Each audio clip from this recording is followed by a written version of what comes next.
Okay, good afternoon, everybody. Welcome to our City Council meeting. Today is Monday, June 7th, 2021. It's approximately 1:01 p.m. Before we have our Pledge of Allegiance, I'm going to ask if you please rise for a brief moment of silence as we reflect back on the brave men and women of the United States Armed Forces as they protect our interests around the globe, as well as the courageous men and women of the Las Cruces Police Department and the Las Cruces Fire Department as they keep our city safe 24/7, 365.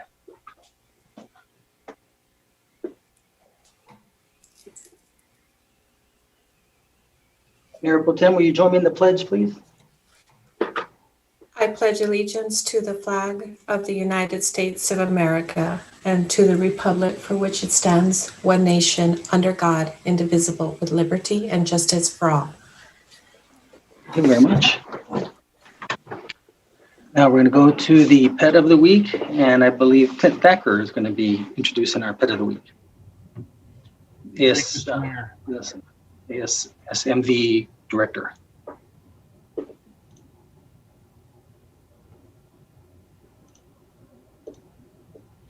Thank you, Mr. Mayor. Today we have Jelly. He is a large breed male, already neutered. Super sweet little dog. He does this cute thing where he puts his paw up on you when he wants more scratches and loving. So love to have him as part of your family. And then we have Dusty. Does a lot of head butting when wants some love and attention as well. It's when they come up and nuzzle you. Just two great animals that are here. Dusty's also a male, neutered, about 2 years old. Bloodhound sense of smell can be used as evidence in court, for a fun fact for you. And welcome back our volunteers into the ASCMV. We're now fully open with our volunteer program. As soon as we get a volunteer coordinator on staff, we're going to start doing our trainings again. Please call us if you have any questions, or you can visit ASCMV at lascruces.org, or email us, ASCMV at lascruces.org. That's all I have. Thank you, sir. Okay, thanks, Clint. So now we're going to go to Jobs of the Week, and I believe Cindy Quinlan from our Workforce Solutions will discuss or present. Good afternoon, Mayor. Yes, this is Cindy Quillen. Good afternoon, everyone. And these are our Jobs of the Week. Our first position that we have is our HR Classification and Compensation Analyst. This position is through the City of Las Cruces. This position closes on 6/21 of 2021.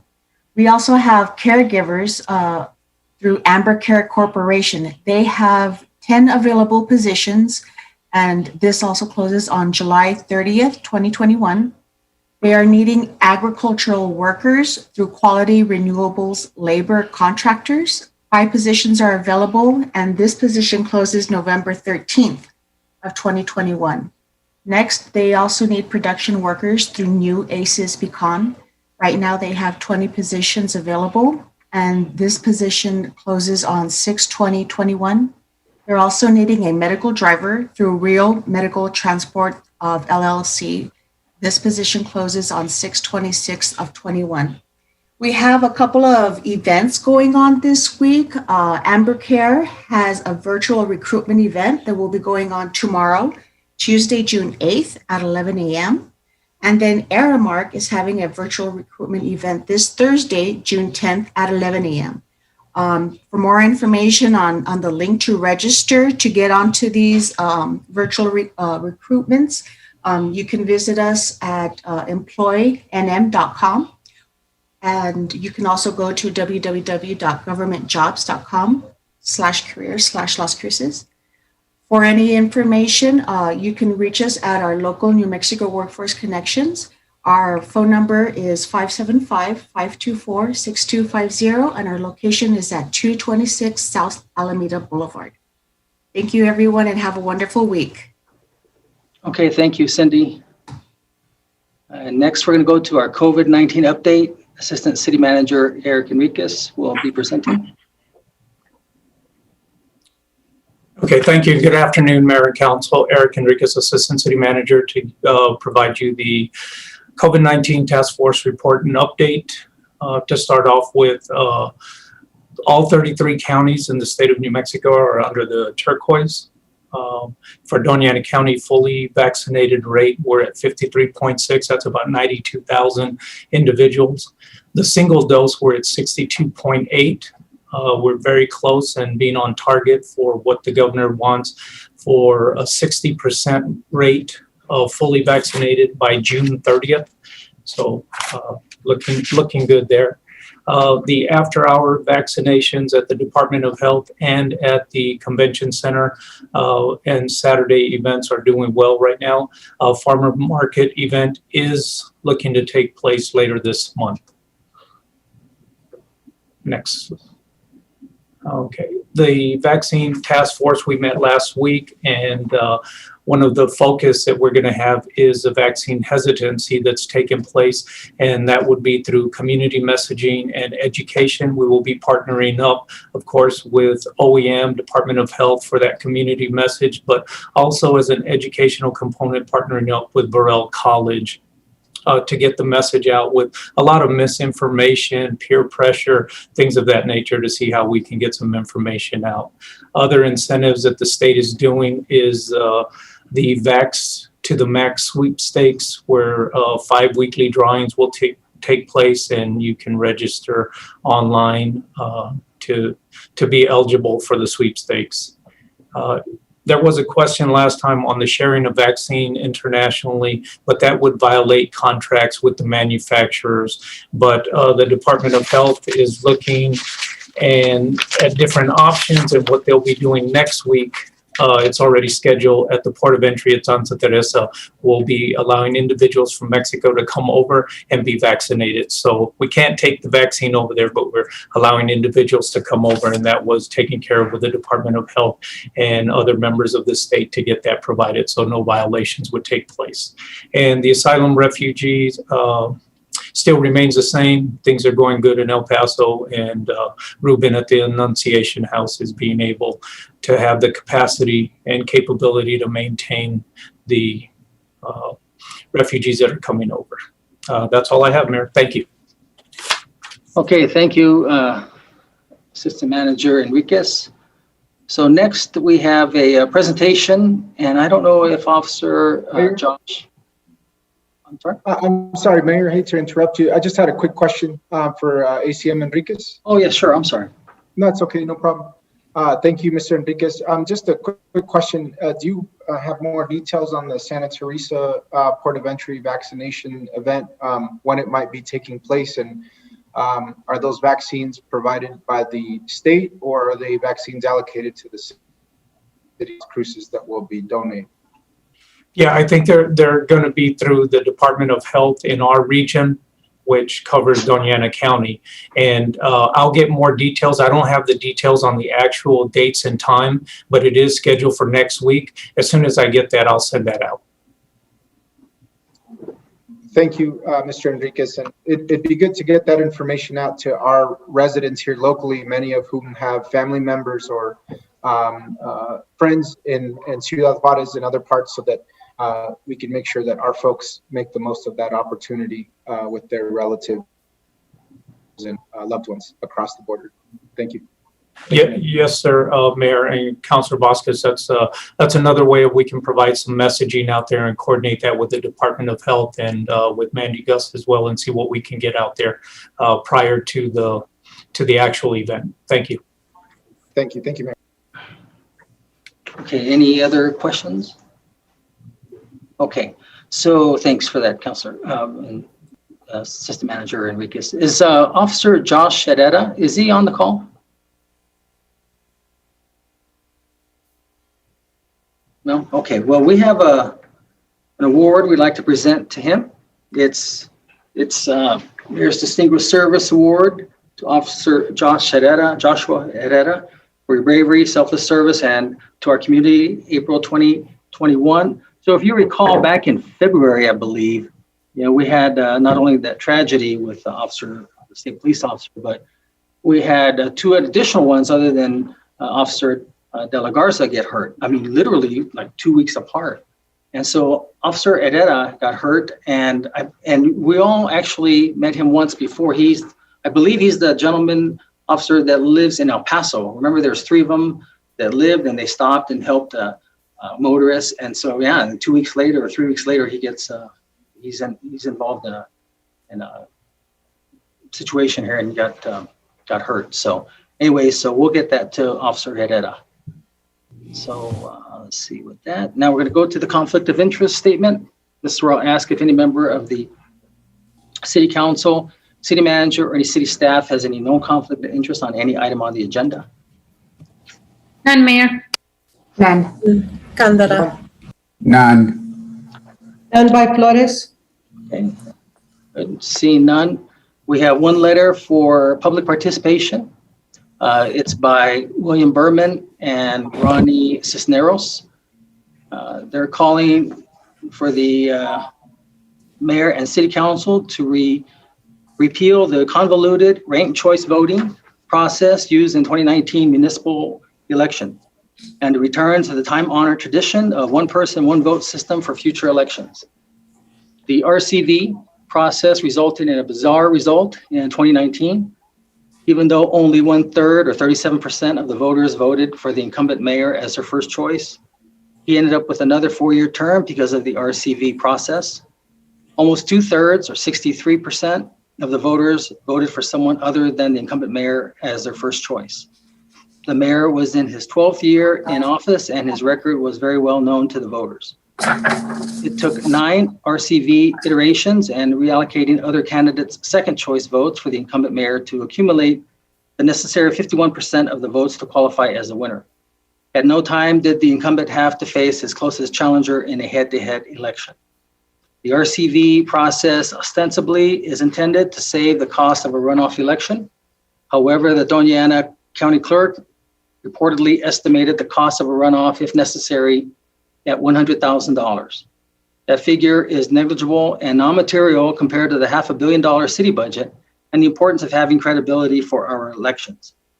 In addition, the RCV system is susceptible to scamming and behind-the-scenes deal-making in which candidates can conspire to have their respective supporters vote for one another as their second choices. Multiple bogus non-viable candidates can enter the election just to trigger the RCV process by splitting the vote and preventing any candidate from reaching 51%. There were 10 candidates in the November 2019 election, in which 5 candidates each received less than 5% of the vote. An exit poll from the 2019 election reportedly showed that 53% of the voters would support use of the RCV in future elections and 47% opposed it. However, the exit poll was taken before the voters learned that the incumbent mayor had won the election. Otherwise, their answers to the exit poll might have been different. Signed by Ronnie Cisneros and William Berman, both Las Cruces residents. Okay, so with that, now we're going to go. I have a closed meeting statement to read. Las Cruces City Council met in closed session at 11:01 a.m., May 17, 2021. The following members were in attendance: Councilors Flores, Sorg, Bencomo, Abeta Stuvi, Gandara, and myself, Ken Miyagishima. Staff present was Ifopili, City Manager, Eric Enriquez, Assistant City Manager, Ikani Tamopeo, Assistant City Manager, Jennifer Vega Brown, City Attorney, Robert Cabello, Deputy City Attorney, Cody Rogers, Outside Attorney, Miguel Dominguez, Chief, Las Cruces Police Department, who left at 11:25 a.m., Sonia Delgado, Director, Parks and Rec. Meeting adjourned at 11:39 a.m.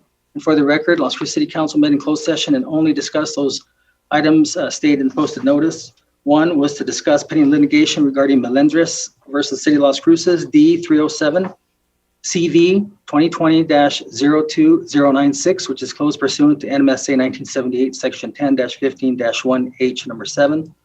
And also to discuss pending litigation regarding Dunn et al. V. Las Cruces, XREL, Las Cruces Police Department, D307-2018-202315, which is closed pursuant to NMSA 1978, Section 10-15-1H, number 7. Okay, so there we go with that. And now we're going to go to the acceptance of the agenda. Need a motion in a second, please. Mr. Mayor, I'll make a motion to approve the agenda. Second by Flores. Been made by Councilor Sorg, second by Councilor Flores to accept the agenda as presented. Christine? This is on the motion to accept the agenda as presented. Counselor Beta-Stuvey? Yes. Counselor Vasquez? Yes. Counselor Bencomo? Yes. Counselor Sorg? Yes. Counselor Flores? Yes. Counselor Gandara? Yes. Mayor? Yes. Okay, so now we're going to go to 8.1, which is resolution 21-176. I need a motion and a second, please. Move to So- approve. Second, Beta-Stuvey. Okay, a motion made by Councilor Vasquez, second by Councilor Beta-Stuvey, and Cody Haber will be discussing. Or maybe Chief Smith. Mayor, members of City Council, Fire Chief Jason Smith. I'm going to introduce Cody Haver, who's our battalion chief and also our fire marshal. Hello and good afternoon. For the record, my name is Cody Haver. I am the fire marshal for Las Cruces Fire Department, and thank you, Chief, for the introduction. If you'll just bear with me a second, I will share my screen with you.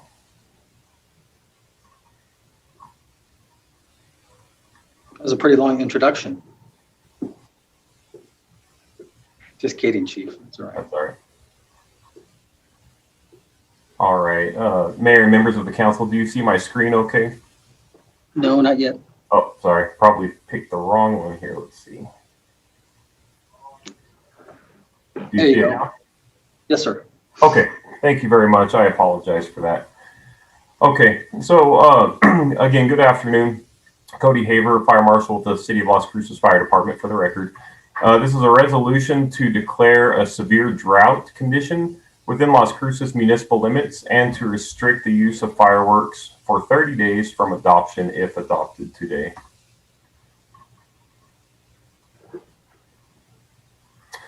So the authority given to the City of Las Cruces comes from 2 or 3 different places. So the New Mexico state statute provides authority to municipalities across the state to be able to declare a drought and enact fireworks restrictions if deemed necessary by the local municipality and fire department.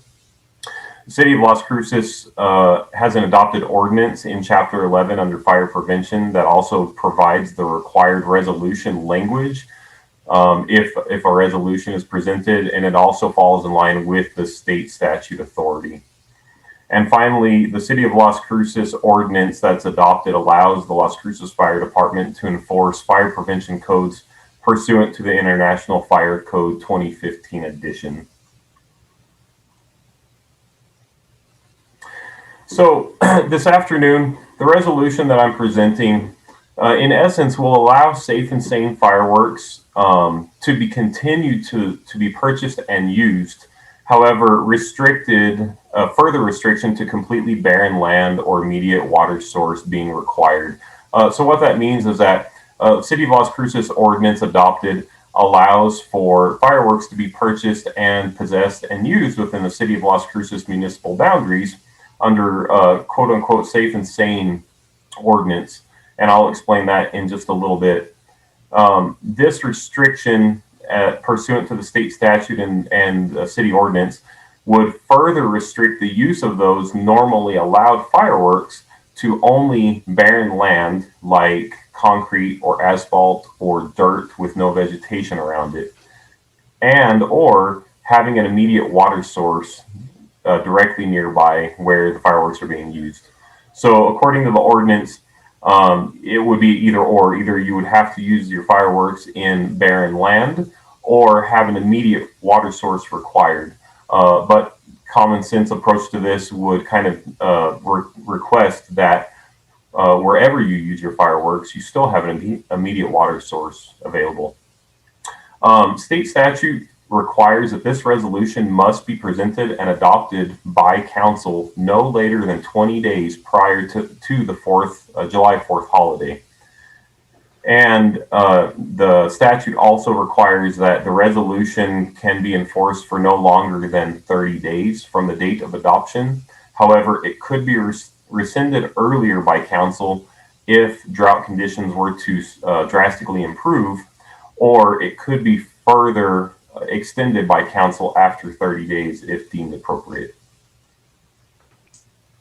So fireworks that are okay to use normally and would continue to be okay to be used right now are any safe and sane fireworks such as cone fountains, crackling devices, fountains, flitter sparklers, sparklers you hold in your hand, illuminating torches, smoke devices, and wheels and things like that.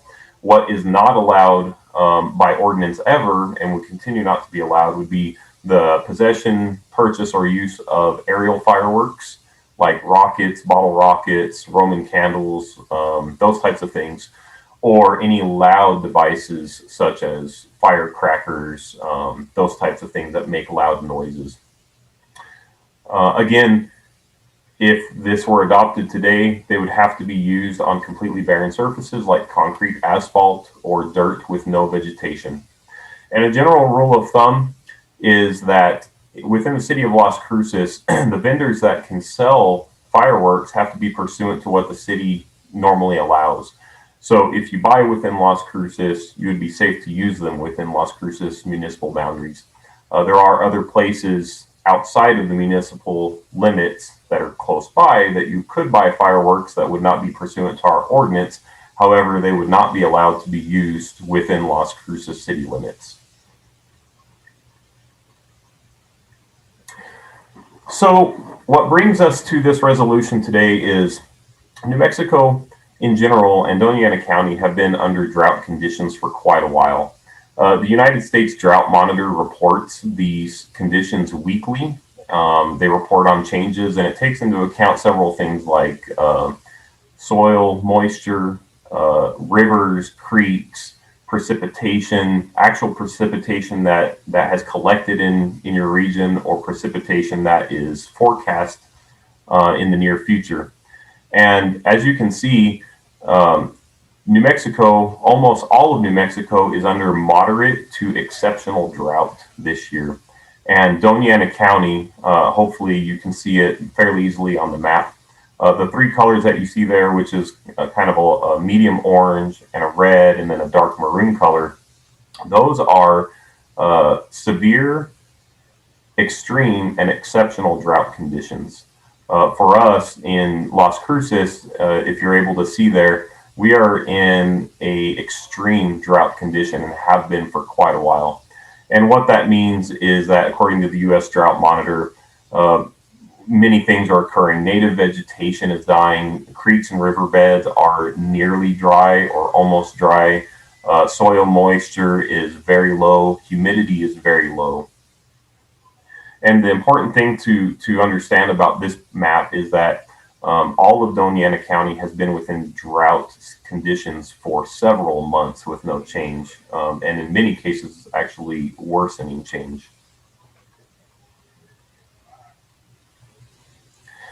So what you have in front of you now, there are two different maps here that I'd just like to point out. The state statute and city ordinance requires that weather conditions from the National Weather Service, from NOAA, which is the National Oceanic and Atmospheric Administration, and then also the United States Forest Service is another place that we can gather data from. These sources of data have to be used for council to consider placing a restriction and declaring a drought. On the left-hand map, you can see kind of a picture of the United States, and the colors that you see coordinate and correlate with what the level of drought is for that area. So in New Mexico, in Doña County, and in Las Cruces, on the left-hand side map, that color correlates to a -3 to -3.9, which if you look in the legend is severe drought. The only color worse than that is extreme drought. And this is called the Palmer Drought Index. And again, this takes into account several different sources of data and tries to show what the current status is environmentally, and also predicting what the weekly and monthly status will be. And on the right-hand side, you'll see a map from NOAA that actually talks about the topsoil moisture, and you can see where New Mexico falls in correlation with many other states at a 75% very dry status for New Mexico for topsoil moisture. And again, you can look at the map and see that these latest data points were gathered just at the end of May, so just a few days ago. So a couple of things that I want to point out. This resolution has no bearing on the City of Las Cruces NMSU public fireworks display. Those fireworks, the permit for those come through the New Mexico State Fire Marshal's office. That is a commercial contractor type of a fireworks permit. It has no bearing on residents and what they can use. This resolution is specifically for residents and visitors and the general population within the city of Las Cruces. And again, it doesn't ban fireworks. Fireworks that are always allowed here in Las Cruces will continue to be allowed. But this resolution really just points out the fact that we do have a severe ongoing drought. It doesn't seem to be projected to get any better over the next few weeks leading up to the July 4th holiday. We have had several brush fires and structure fires this year. And again, really the concern is that if fireworks are improperly used, it could increase the fire danger for residents and business owners around Las Cruces. So your options today, Council and Mayor, are that you could vote yes to approve the resolution as it is written through the city ordinance, or you could choose to deny it fully. If you chose to amend, the language is already set in city ordinance of what the resolution has to say and when it has to be adopted and for how long it can be enforced. Or finally, you could vote to table it to a further discussion and give more guidance to city staff on how to proceed. With that, I can stand for any questions that you may have, and I believe Chief Smith can as well. Thank you, Fire Marshal Haver. We've got 3 questions so far. We've got Councilor Bencomo, Councilor Beta-Stuvey, and Councilor Vasquez. So Councilor Bencomo. Thank you, Mayor. And thank you so much, Fire Marshal Haver. Oh, I can't see you. I lost you. There you are. Thank you for bringing this forth to you in the fire department. I think it's honestly incredibly important. I hadn't even thought of this. So I'm glad you are all on it. And I think it's pretty relevant given, I know just yesterday, the Las Cruces Fire Department posted about the death of Tim Hart, a smoke jumper from a fire here in southern New Mexico. And so I think it's important that we're aware of that. And, you know, my condolences go to his family and his loved ones and his team. I hope that the public understands, right, that the risk that we put our fire crews in if we don't take these kinds of measures. Anyway, I did have a couple questions. I was actually going to ask you about the fireworks show and how this affected that, but you answered that. My other question is around enforcement. What does that look like? And then really twofold, and then education. What does the education between now and, you know, the rest of the month look like, and then enforcement? Absolutely. Thank you very much for your question, Councilor Bencomo and Mayor and Council. So the enforcement would look like every year we work closely with City of Las Cruces codes enforcement and the police department in providing an increased level of staffing for monitoring for fireworks calls. We typically get several hundred complaints over the course of that weekend or that holiday time. We usually get several hundred concerns or complaints that come through the 911 center regarding fireworks.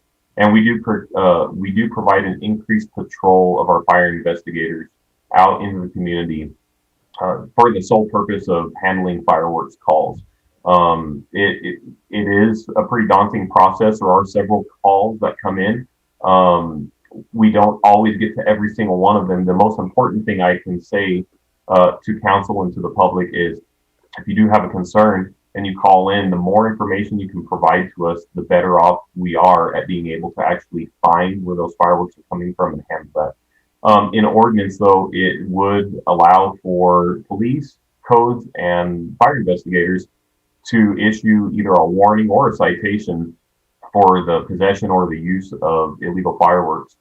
or in this case, if they were found to be used in a a heavily vegetated area.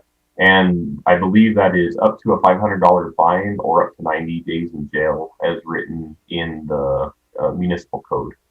And so we do have the ability to enforce those. We can confiscate fireworks that are being used if they're illegal and they're found to be used illegally. And then we can write a warning or a citation as well, which would require that person to have to go to court. Does that answer your question, Councilor Binkelman? Yeah. Yes, very much. Thank you so much, Marshall Haber. And then what does education look like for the rest of the month? And that's my last question. Thank you very much for reminding me. Councilor Binkelman, Mayor. So education will be actually pretty heavy for the next few weeks if adopted today, whether this is adopted today or not, but we will continue to put some public press releases, Facebook posts through us and through city media, just to make sure that the members of the public understand what are allowable fireworks, what would be safe places to use those. We can do some graphic representations and pictures of what that would look like. We can give some very detailed information through the public releases on when to call for complaints, what kind of information to give us so that we can follow up on those appropriately. And, honestly, every year, fireworks are always a concern for children and for adults that aren't using them properly. You can be severely burned, you can lose hands and appendages and those types of things. And so we typically always put out public safety related information every year, reminding the public on how to safely use those fireworks. Thank you so much, Marshall Haber, for that information. I look forward to seeing some of that so I can, and I'm sure the rest of the council can share on social media and far and wide. Thank you. I hate fireworks. I think they're silly. Our pets hate them, So yes, I will be supporting this. Thank you so much, Marshall. Okay, Councilor Beta-Stubbe. Thank you, Mayor, and thank you, Fire Marshal Haver. One of my big questions was going to be that on education. I know that's so important. But following up on that, I recognize that it does put an extra stress on your department. Are there any other resources that council should perhaps consider over this next month leading up to this, or other ways that we can be helpful to make sure to get this messaging across of just the risk and that of just the drought that's been going on? Absolutely. Thank you, Councilor Beta-Stubbe and Mayor. I can answer part of that question, and then I might defer a little bit of that to Chief Smith. He may have some input on that. But the first thing that I would say is any and all communication that council and members of city staff are able to get out to their departments, constituents, residents, through your proper channels, I think that would be good. My message really as the fire marshal is, as a fire department, as a fire marshal, I have an obligation to look out for the best interest of the city. I know we've received some questions already about, with pandemic restrictions loosening up a little bit, more people out and about, would that affect us? And I think definitely there's a potential that there could be more activity. My message really is to the public that, we are a community that we have to look out for each other. We have to take care of each other. And I think it is absolutely wonderful that we're able to we were able to celebrate the 4th of July more this year than maybe we did last year. But, please be safe about it. Drought is a real thing here in our area. Brush fires and structure fires happen very easily. And so we don't want to put that extra stress on our emergency responders to have to deal with those things as well as our normal call volume. So I would just ask that, we all kind of collectively together through our appropriate channels, get that information out that, we can celebrate this year, but let's do it safely so that we're not putting our community at risk. As far as maybe some other thoughts about staffing or those types of things, Chief Smith, do you have anything you'd like to add to that, sir? Yes, thank you, Battalion Chief Haber. Jason Smith, Fire Chief for Las Cruces Fire Department, Mayor and Councilor Beta-Stubbe. So I'd like to kind of describe our Prevention Bureau as it is today. Underneath Fire Marshal Haver, there is a Lieutenant of Prevention, 3 Inspector Investigators, and a fire protection engineer. So really, there aren't a lot of resources in fire prevention. BC Haver also oversees the MIH program as well as community engagement. So him as a single resource is stretched pretty thin, as well as our inspector investigators. I'd like to point out the fact that last month was, I think it was National Arson Week, and we actually had our inspector investigators work with PD, and that led to the arrest of 2 suspected arsonists in our community. So they're out there doing really great work. They're also challenged with the number of buildings we have under construction and remodel within the city and the number of businesses that we have to inspect every year. There's over 4,000 businesses that operate in our community that really inspections fall mainly to these 4 individuals. So they are stretched pretty thin, and we are looking at ways of trying to expand our prevention bureau by adding staffing or adding funds for overtime. We have an interesting program that prevention does oversee, where our operational response firefighters are actually cross-trained to be inspectors. And we call these our 318s, our 318s for their call sign on the radio. And they fill in for on-call for investigations and inspections. So I think when we're looking at how do we get better and how do we increase our community engagement and our education, it's at looking at those opportunities to add additional resources to this prevention bureau. Thank you, Chief, and thank you, Fire Marshal Haver, for those that input and for things for us to consider as well as we move on. And anecdotally, you know, I grew up in Los Alamos, New Mexico, which is no stranger to fires, and really truly seeing the devastation that can happen when you have an uncontrolled burn, and it can start in numerous different ways. And I'll tell you, seeing from the smoke, smelling it, seeing your house burn down and having just a go bag for 3 days, it leaves an impact. And that was for over 285 homes of residential. And that can be really devastating for a community. And as you said, Fire Marshal, we are a community that can care for each other and that we need to look out for each other. And this is just one piece to that. So thank you for bringing it forward, and thank you, Mayor. Thank you. Councilor Vasquez. Thank you, Mayor. Thank you, Councilor Sancomo and Abeta-Stubbe, for your thoughtful questions. Yes, one of my questions is on enforcement, but I know it's always a tough, a tall task each year, because there are just so many fireworks that get brought in from different communities and across state lines, across county lines, that kind of thing. So I know that gets tough. And then, yes, I think we are in a potentially one of the worst fire years that I have seen, with the drought conditions that are across the Southwest. I think forest managers in particular are anticipating some of the worst forest fires we probably have seen this year because of the drought conditions. And although we don't have a forest here per se, I think we have seen fires here in the Oregons, the foothills of the Oregons, as well as in the higher elevations.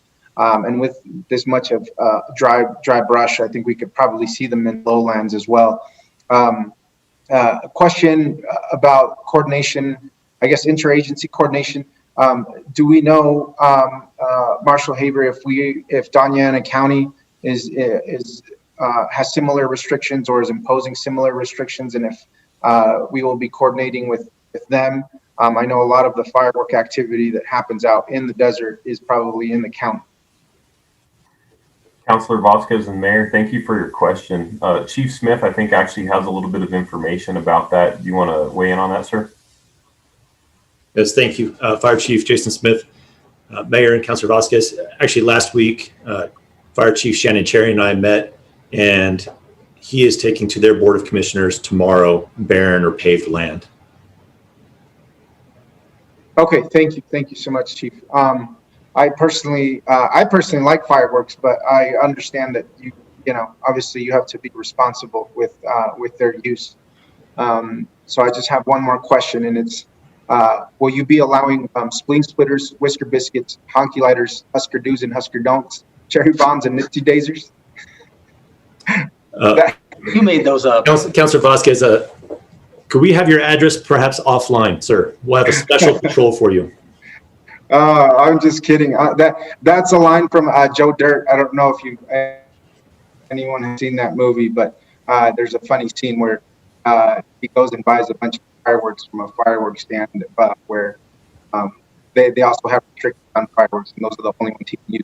But anyhow, yes, I personally, again, I'm a fan of fireworks. I think it's good to be able to let a little steam off during the 4th of July, but not in these conditions. We have to be responsible, and we have to do what's best for our environment and our community. And so, fully supportive of this.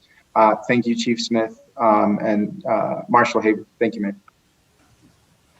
Thank you, Councilor. Before we get to Councilor Sorg, to kind of along the lines that you were talking about, Councilor, thanks to our friends at KVIA and NMSU climatologist Dave DuBois.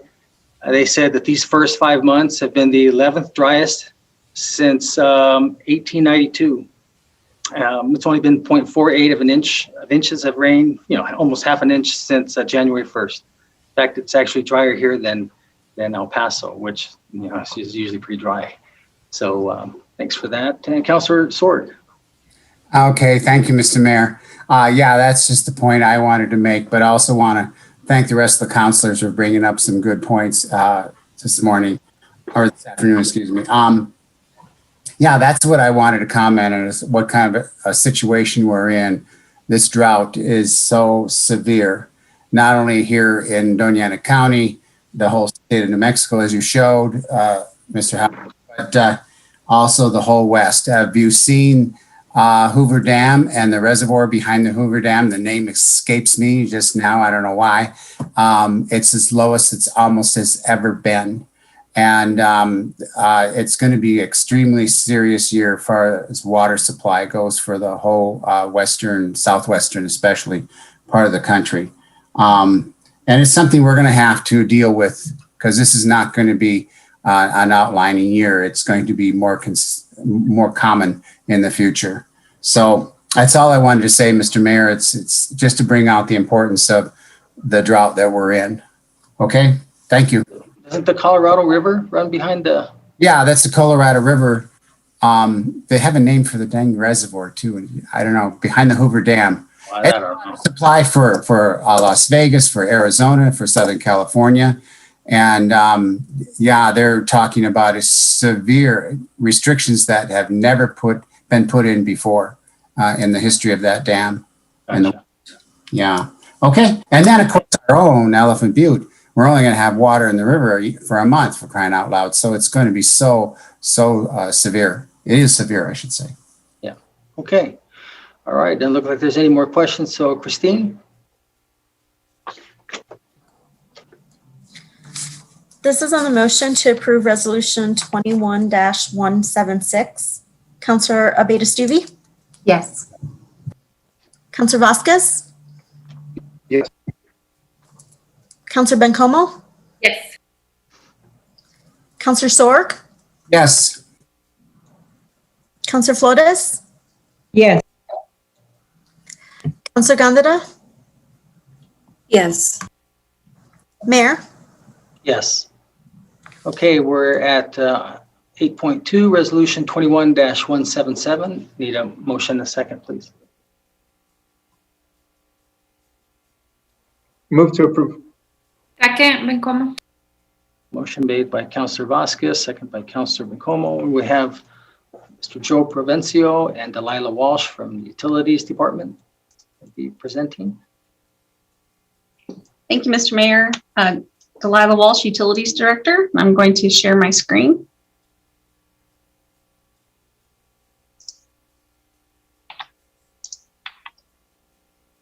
Right.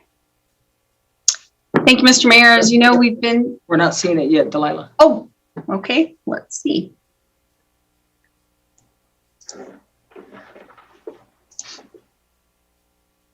Did that work? Okay. Thank you. On June 30th, Closed caption 1990, on there as well. Pretty cool. we have a Didn't know that.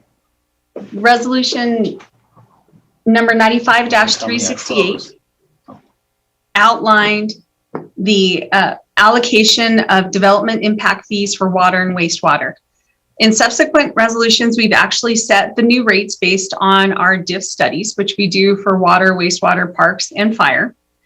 But in this particular resolution 368, it allocated the DIF for water and wastewater among the end user or the homeowner, the developer, and the rate base. So at that point, that's where 95-368 came in. And that was the impact of 95-368 was the actual allocation between those three parties. Because of that change since 1995 to today, DIF was allocated in the following manner, where water was 50% builder, the end use customer, i.e. the homeowner, paid 28%, and then the rate base absorbed 22%. Also for wastewater, it was broken out wherein the builder paid 50%, the end use customer 20%, and the rate base 30%. So new development utilizes the increased capacity, extending and enhancing the system-wide fire flow, improves system redundancy and service availability throughout the service area. As you know, we had a work session and public input to modify this water and wastewater DIF allocation in order to eliminate the rate base. In order to do so, we would have to rescind and replace Resolution 95-368. We'll continue to charge the builder developer 50% of that development impact fee at the time of permitting. We will remove the rate base allocation and revise it such that the remaining 50% is paid by the end user or homeowner. Please keep in mind that this is only applicable to single family residential housing. In the rest of the rest of our development, i.e. multifamily housing or commercial development, that development impact fee is paid at the time of permitting. This only occurs with residential single family housing. In order to make this change, or when we do make this change, we will continue a payment plan option for homeowners, meaning that they can allocate that payment over time. So they're not paying the full amount at the time of certificate of occupancy or closing of a permit. And any unpaid balance will continue until closing when the property is sold. So in other words, if you don't finish paying your DIF fee or that portion owed after time of permit, whenever the home is sold, it is part of the closing fees, just like your property taxes would be. It's pretty simple. A vote yes approves and rescinds and replaces Resolution 95-368, or at least the allocation portion of it.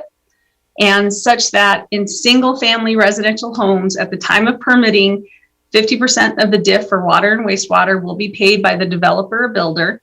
The remaining 50% will be paid by the end user. Vote no just means will remain in effect, just as we had in the prior slide, this breakdown here. Or you can, of course, amend or table. I stand for any questions. Okay, thanks, Delilah. We have Councillor Vasquez and Councillor Sorg. Questions, Councillor Vasquez? Yes, Ms. Walsh, could you go back to the existing allocation fee, please?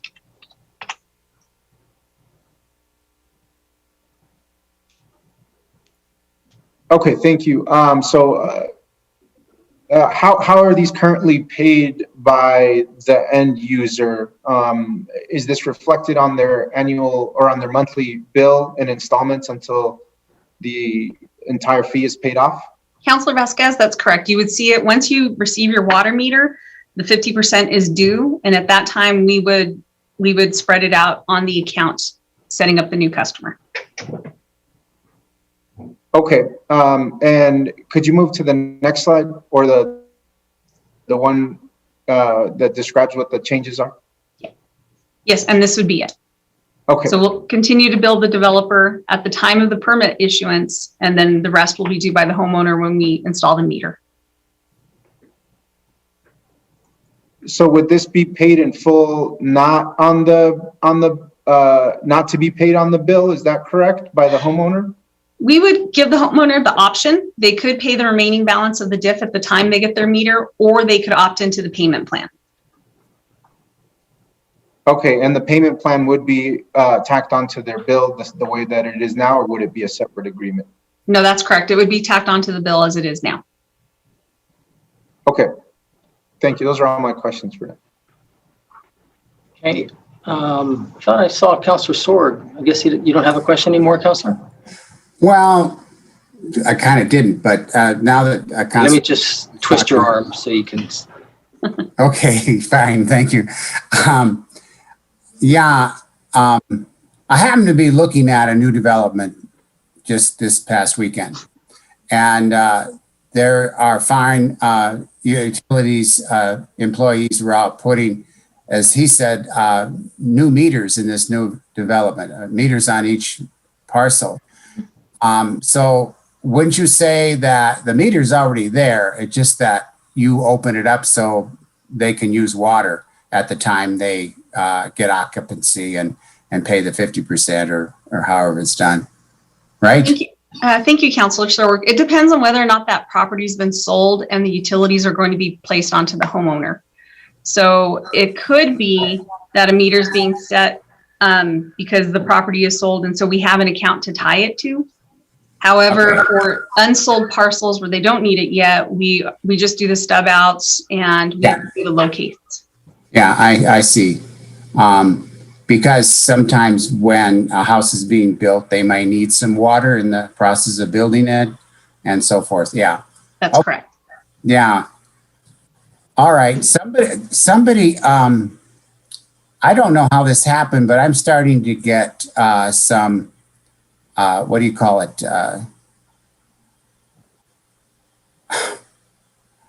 There again, I'm getting what Delilah says in text as well as what she says video audio. I don't know if I did that or if somebody else did that. Another thing is that I think that's closed caption, a new caption, amenity that's being provided by the city of Las Cruces. Okay. I probably pressed the wrong button. That's the most likely explanation. That's okay. That's okay. It didn't bother me at all. I just thought I'd bring that to attention. That's all, Mr. Mayor. Thank you. And that's all. Thank you very much, Ms. Walsh. Okay. Okay, it doesn't look like there's anything further. So with that, Christine? Oops. This is on the motion to approve Resolution 21-177. Councilor Betastuvi? Yes. Councilor Vasquez? Yes. Councilor Bencomo? Yes. Councilor Sorg? Yes. Councilor Flores? Yes. Councilor Gandara? Yes. Mayor? Yes. Okay, we're at 8.3, Council Bill, excuse me, number 21-040. Need a motion and a second. Move to approve, Mr. Mayor. Second, Betastuvi. A motion made by Councilor Sorg, second by Councilor Betastuvi, and Mr. Alex Liu will discuss. Good afternoon, Mayor, Council. Gonna share my screen for the presentation.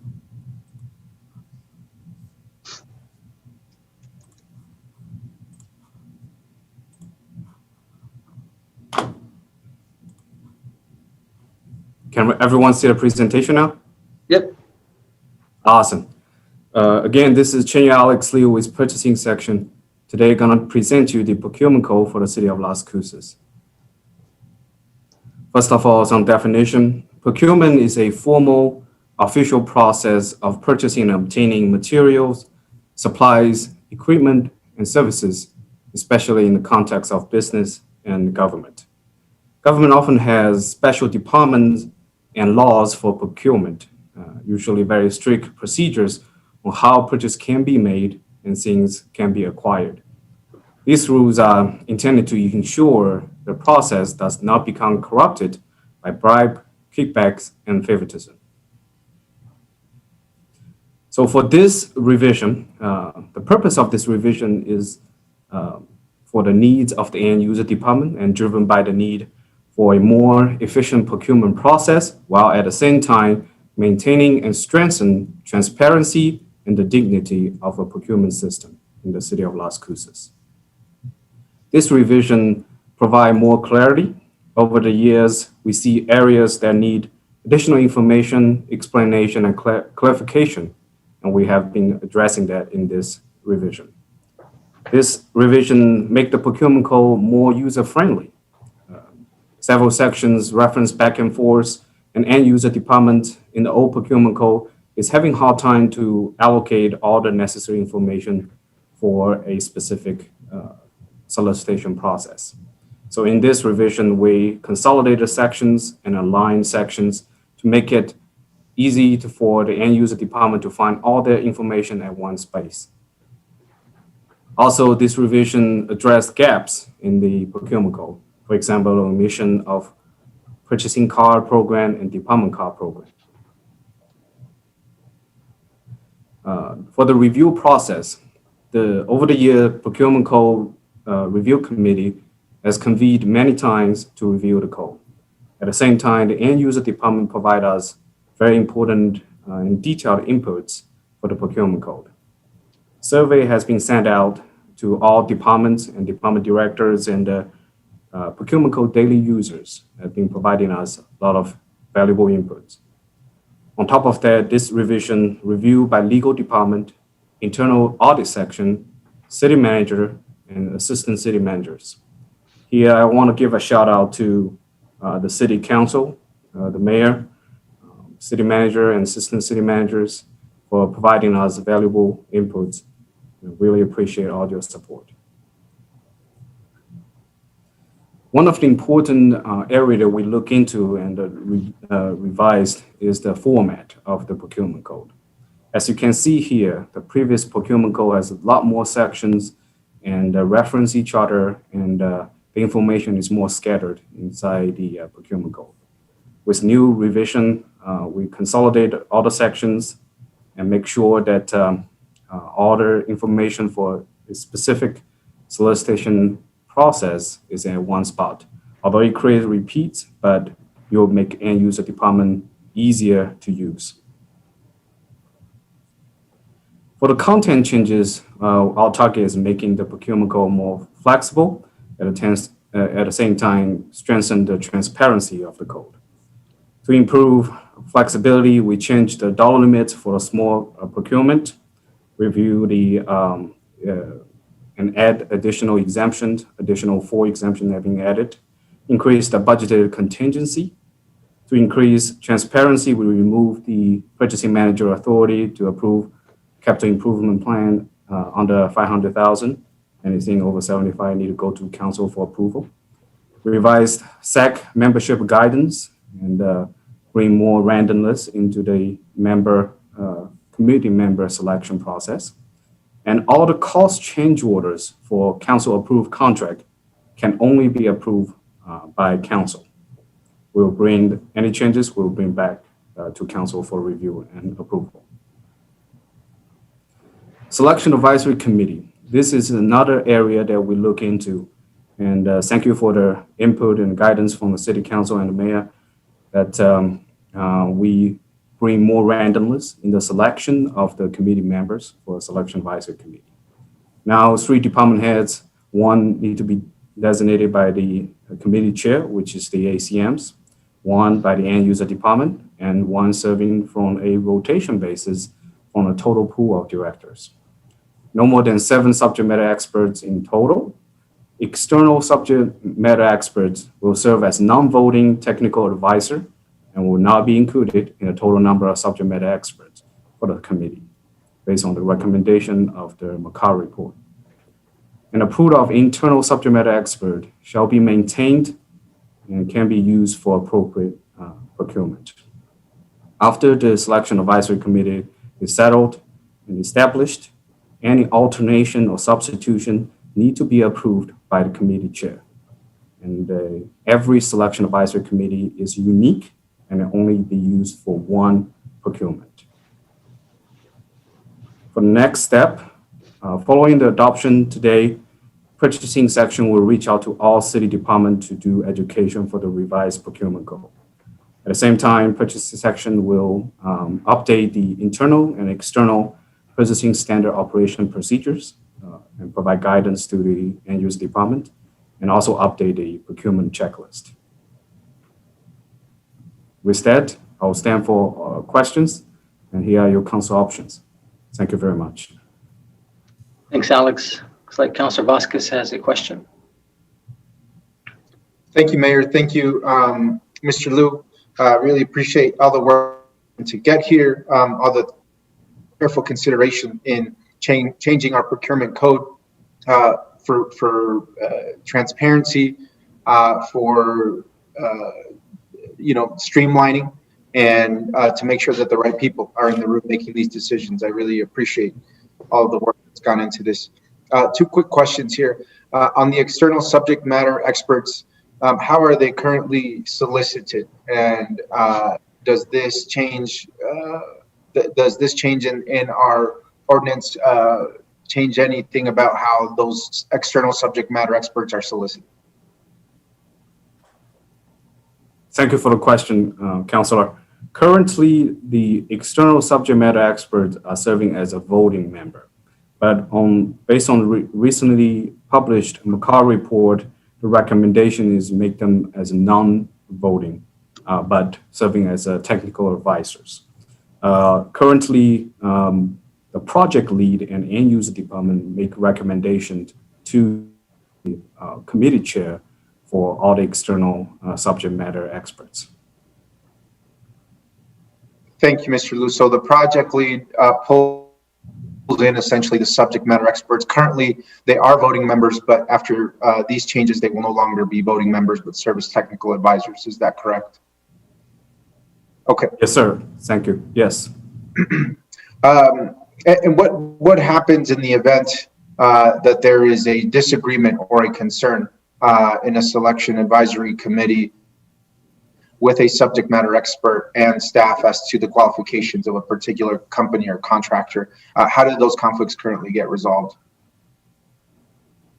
Sorry, can you repeat your question? Yes, how do the conflicts currently get resolved if a subject matter expert has a difference of opinion on the qualifications of a contractor or a person to be selected or a company? I'm guessing in the past it was by their vote. They could either vote to approve or disapprove, but now that they are serving in a technical advisory capacity, do they have any room for objection, or how would that happen if there's a disagreement there? Yes, currently they are serving as a voting member. Basically, they can use their score for each individual vendors to influence the outcome of the selection. Moving forward, they will serve as a technical advisor. They will provide public input for the selection advisory committee for their consideration, but they will not be considered as a voting member. Okay, so I'm guessing then that their participation as a technical advisor would happen during discussions over during the selection process. Is that right? Or yes, is that just one meeting? Is that several meetings? Yes, the selection advisory committee process is the selection advisory committee will review the draft of the selection documents, including the RFP, the invitation to bids, everything, and they will recommend changes. And the external evaluator can provide their inputs, how the selection document should be drafted before it went out. After it went out and the proposal come back in, we will send it to all the committee members, including the external evaluators, and for their review. And the committee will convene and discuss each proposal and analyze each proposals and share with each other their concerns and their thinking about each proposal. And then each selection advisory committee will submit their scores to purchasing, and then purchasing will tally the scores. And usually we moving forward with the highest scoring proposer, and should the negotiation failed, we'll move into the second highest. And after the negotiation, we'll put together the contract and solicitation document for council to consider approval. Thank you, Mr. Liu. And do external subject matter experts, do they get paid for their time serving on a SAC committee, or do they do it on a voluntary basis? Voluntary basis. Okay. So far, all subject matter experts are serving as a volunteer basis. No subject matter experts getting paid. Okay. I guess I just want to think about this in the future. Based on the McCard report, I think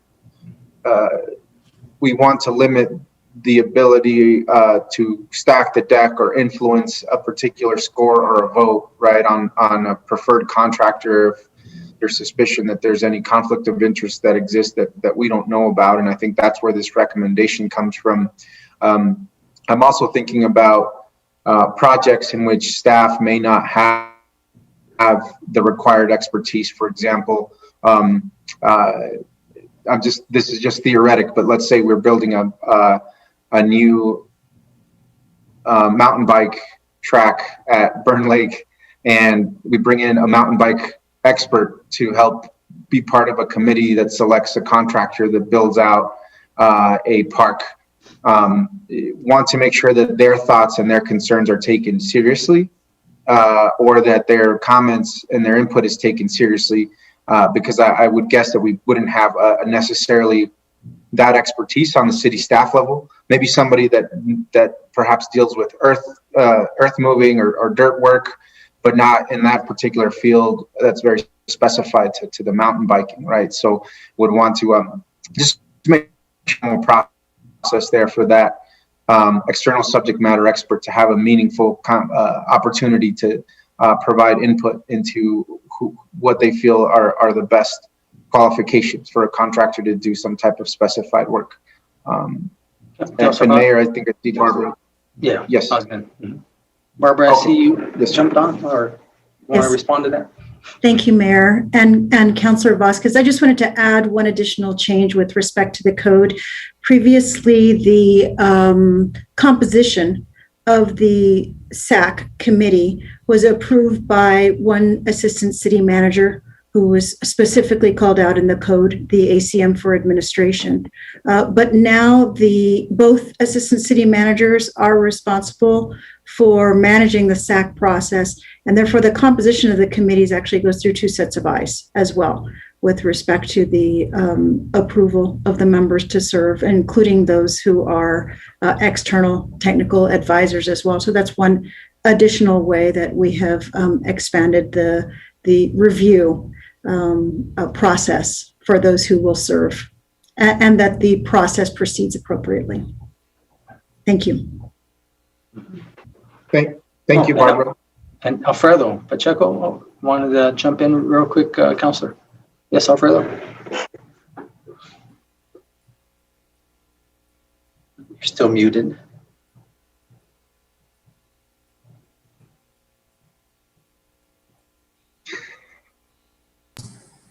Press the space bar down.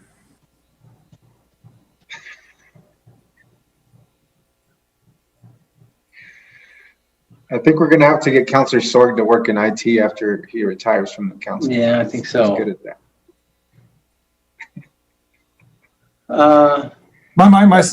Councillor Vasquez, Mayor, my sincere apologies. My cursor disappeared on me.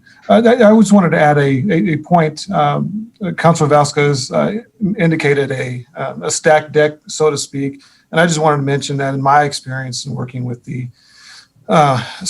various SAC committees is that the discussion tends to be very robust. There certainly is not a complete agreement amongst all of the SAC members.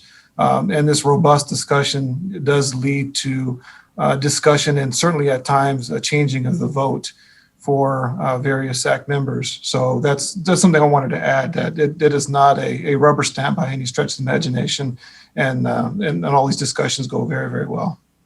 So I just wanted to add that to the discussion as well. Okay, good. Thank you, Mr. Pacheco. Yes, I appreciate it's a fine balance, and definitely try to stay away from the procurement as much as possible, but want to have that balance of both making sure we have the right experts in the room to help decide, especially on some more of the technical contracts that go out, the right contractor, without, of course, while keeping our selection process fair and transparent at the same time. I think that's good. One more quick question. This regarding the conflict of interest forms or the conflict of interest declarations. Does anything in this update to our procurement code change the way that SAC members have to declare a conflict of interest before engaging in a SAC, either at the time of engaging in a SAC committee or periodically throughout the year? I understand prior to that, it was a once a year form, I believe, that folks had to fill out. Thank you for the question, Councilor. It's for each procurement. Every SAC committee member has to fill out a confidentiality form at the beginning of the selection advisory process. And when we know who submitted the proposal, purchasing will provide the name of the proposers, the list of vendors, to the selection advisory committee members. And at that time, all the selection advisory committee members need to fill out a non-conflict of interest form for this specific solicitation, so that any potential conflict of interest can be disclosed, and substitution can be made and approval can be made at that point. We will not move forward in the meeting without receiving that both forms. Thank you, Mr. Luke. Very much appreciated. I'm excited for this change in our procurement code. I think it's really a good update, especially for taxpayers who want to know how their money is being spent and who it's going to, and what the process is. I hope that this update and future updates continue to provide clarity, transparency, fairness, and give taxpayers the confidence that we are using their dollars in the right and appropriate way, which I know we are. But I think this just makes it a lot stronger. So thank you, Mr. Liu. Thank you, Mayor. Thank you. Thank you, Councilor. Okay, it looks like there's any more questions. So Christine? This is on the motion to approve ordinance 2973. Councilor Beta-Stuvey? Yes. Councilor Vasquez? Yes. Councilor Bencomo? Yes. Councilor Sorg? Yes. Councilor Flores? Yes. Councilor Gandara? Yes. Mayor? Yes. Okay, and thanks, Councilor Vasquez, for spearheading that those revisions. We appreciate that.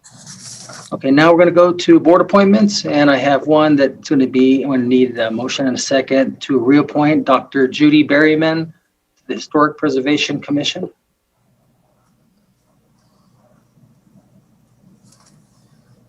So moved by Flores.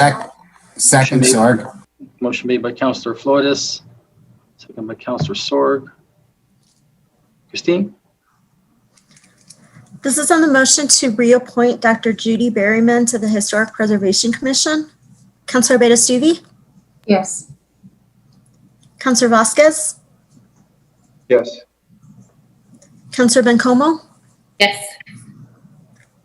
Councilor Sorg? Yes. Councilor Flores? Yes. Councilor Gandara? Yes. Mayor? Yes. Okay, now we're going to go to notice of proposed ordinances. There'll be no public discussion. Councilor may ask staff for clarification on the proposed ordinance. And this is 10.1, Council Bill number 21-041, ordinance number 2974. Bring it forward.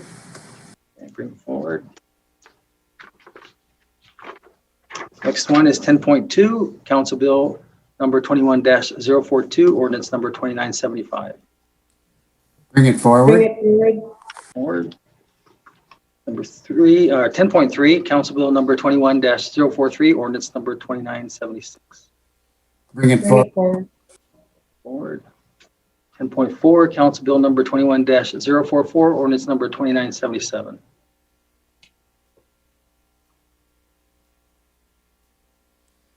Bring it forward. Forward. Okay, well, we're on record to finish pretty quick. So now we're going to go to city council member board reports and comment. The only one that I have is whether or not if you don't mind, if we in the future designate a particular work session day to review the agreement with Memorial Medical Center, something there that, kind of, it's been, gosh, since 2000, it's been 15, 16, 17 years. And, I think it'd be good to have the county there and the MMC board and just kind of go through some of the things that they've done and some of the services that what started out with, and maybe services that we don't have now. I know one in particular was mental health and what it would take to maybe get that back, and if it's possible. I think they used to designate the fourth floor to mental health. Councilor Mayor Pro Tem Gandara, wasn't that the case? And I think they kind of got away from there. And I know that with all the other great things that are happening with the crisis triage and the thing that you're working on, Mayor Pro Tem, and it just seems like this would be a nice compliment. And just what would it take to get that service back?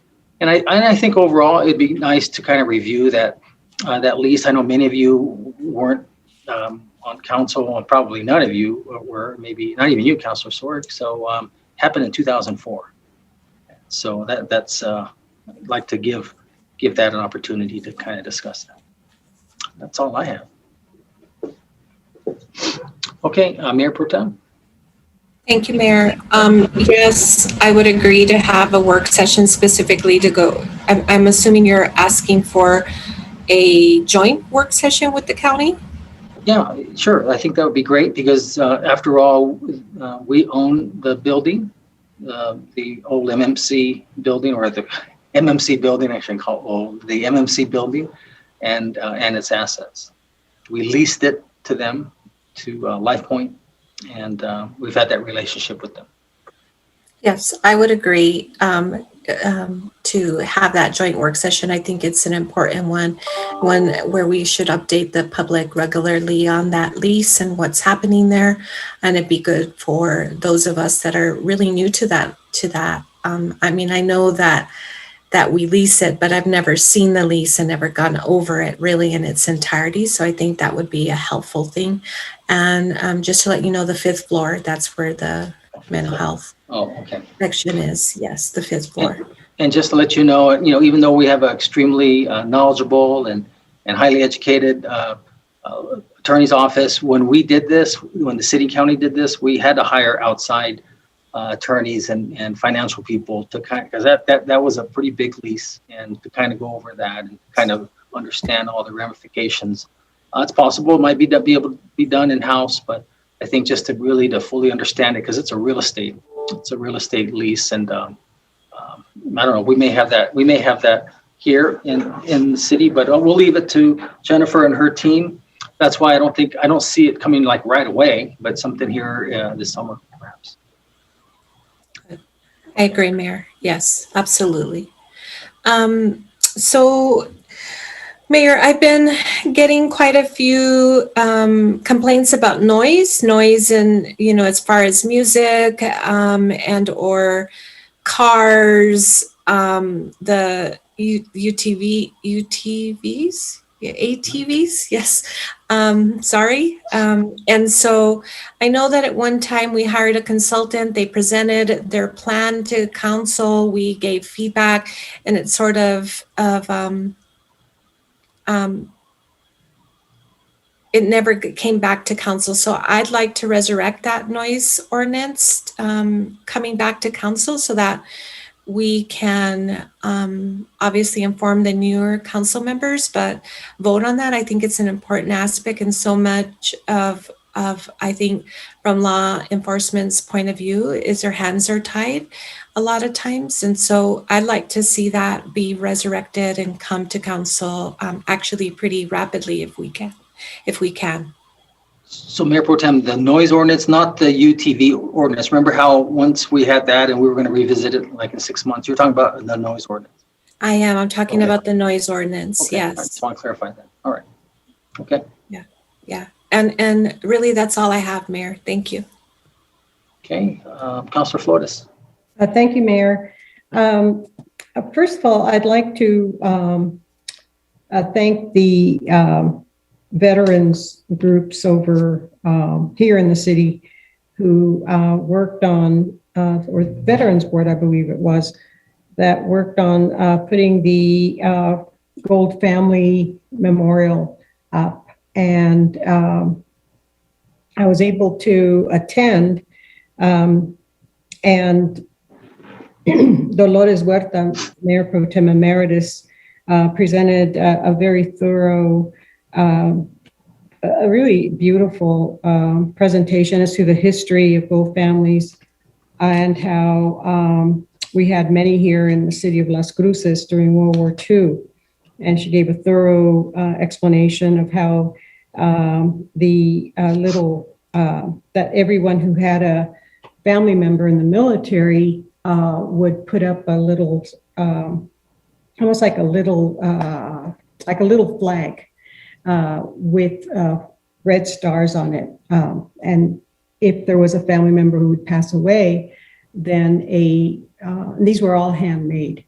And it appears they almost look like they were made out of felt or thick cotton. They would sew on the gold star, and that would show that that family had lost a soldier or a person in the military during that war. And it was started by President Roosevelt, FDR, and it was started as to commemorate the past wars in this country. And it was immediately after World War II. And then it was extended to the Korean War, Vietnam War, and then the wars in the Middle East eastern part of the country, the world. And it was really lovely. I went there after my trash pickup. And as we all know, each district has a designated trash pickup weekend or Saturday. And I would like to ask Mr. Ikani, Mr. Ifo, and Sonia Delgado to please not schedule anything on a holiday weekend. 5 people showed up to pick up trash. I was one of them, so only 4 other people showed up. And 3 of them were people who do this through AARP. AARP goes out the second Saturday of every month to pick up trash. And so my friends from AARP were there and one other person, and that was it.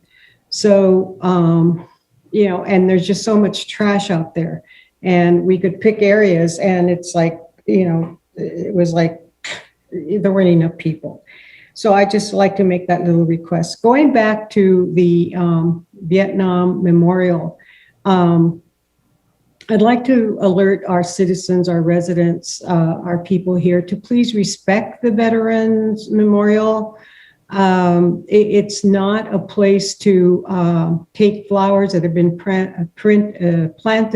Flowers were planted in honor of the Korean War veterans, beautiful purple flowers. And before, they were gone the next day. They were stolen. And then on Memorial Day, Karen Woods, who's a good friend of mine, she's the president of the military women of the United Military Women of the Southwest. She noticed that the coins that were at the memorial for the Korean War veterans were stolen. And so, and I think that either Ikani or EPO have been notified, the powers that be have been notified about the vandalism there. And there was a concern about the cameras and whether they're really working, the cameras that were put up after Huey was vandalized. And so I just want to please ask our residents or whoever's listening to not use the place as a park or not vandalize it. So this segues into my meeting Mr. Hubert Gay, who's with the Vietnam Veterans of America, Chapter 431. And he was telling me that he would just like to have that park become a memorial. And apparently he's had conversations with Equal. And I would also like to say that, and he asked me why I had directed the city to close down Veterans Memorial Park because of COVID. Fortunately, Tessa, Councilor Abeda Stuvey, and her husband Todd Stuvey happened to be at the park that morning. We were there for the Garrison flag raising on Memorial Day. And so I called Councilor Abeda Stuvey over and I said, would you please explain to Mr. Gay how we direct staff or requests how we go about it. And she explained that it's, through a quorum makes decisions as to direct policy. And we made it clear that in no way did any councilor have the power to close down a park. So I want to make that statement publicly to let people know that I would, there was no way I would have had that kind of power to direct it. So I just want to make that clarification. So let's see, there was something else I wanted to. Okay, I think those are the only points I wanted to bring up. Oh, I know, Mayor Pro Tem Gandara, I thought you would mention this. I'm glad I wrote a little post-it here by my computer, by my laptop. Jardín de los Niños had a ribbon cutting ceremony as being the first in the state of New Mexico to be a New Mexico infant mental health provider. And correct me, I think I left out. Trauma-informed center. It's a trauma-informed center, but it's the first one to be, there was another, it was New Mexico infant mental health. I mean, that was, right? Anyway, but it was absolutely lovely. And three of us were there, Mayor Pro Tem Gandara, Councilor Bencomo and I, and Debbie Moore and Brandy Marquez were there from the chamber, and Carrie Hamlin. And it was absolutely fantastic. It was just beautiful. It's good to know that. And Lorenzo Alba was there. He gave some wonderful words. And we're very fortunate to have Jardín de los Niños because it really is it's really like a 5-star type of, it has actually a rating, a very high rating of being a good, it's really a lovely child care center for children who are homeless or near homeless. And so we're very fortunate to have Dr.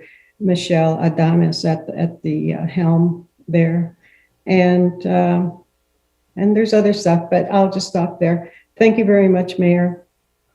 Thank you, Councilor. Councilor Sword. Thank you, Mr. Mayor. Let me begin by saying I agree with you, Mayor, that a work session on the Memorial Medical Center is worthwhile. I agree with that. Also, I agree with Mayor Pro Tem's point on the noise ordinance. We would need to go through that again too and see what we can do to improve. And then Councilor Flores, I appreciate your comments on the Veterans Park. I've heard a little bit about that too.